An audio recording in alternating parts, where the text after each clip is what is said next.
আসসালামু আলাইকুম। আজকে আমি পাট শাক নিয়ে এসেছি। পাট শাক ভাজি করব। পাট শাক কিন্তু একটু অনেক উপকারী শাক।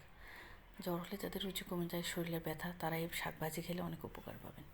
পাট শাকগুলো ভালো করে বেছে আমি ধুয়ে নিয়েছি।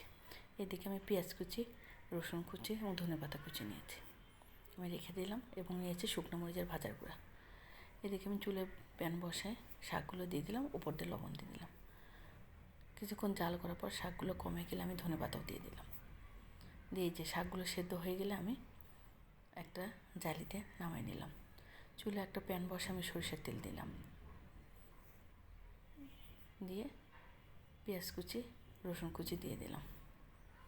সামান্য একটু লবণ দিলাম যে পেঁয়াজটা তাতে ভাজা হওয়ার জন্য। এই যে পেঁয়াজগুলো লালচে হয়ে গেলে আমি শাকগুলো দিয়ে দিলাম, দিয়ে ভালো করে মিক্সড করে নিলাম। কিছুক্ষণ ভাজার পর আমি স্বাদ মতো শুকনো মরিচের ভাজার গুঁড়া দিয়ে দিলাম। পাট শাক আমি শুকনো মরিচ দিয়ে ভাজি। এখন চুলের জাল বাড়ায় অনবরত নাড়তে থাকবো, কারণ পাট শাক একদম ঝরঝরে হবে, অন্য শাকের মতো নরম হবে না। এই যে দেখুন হয়ে গেল আমার পাট শাক ভাজি। প্লেটে নামাই নিলাম। সাথে থাকতে মাসকলাইয়ের ডাল এবং শীতল ভর্তা।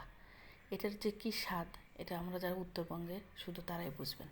আর অন্য অন্য জেলার লোক আমার রেসিপি দেখে রান্না করে খাবেন এবং আমাকে জানাবেন।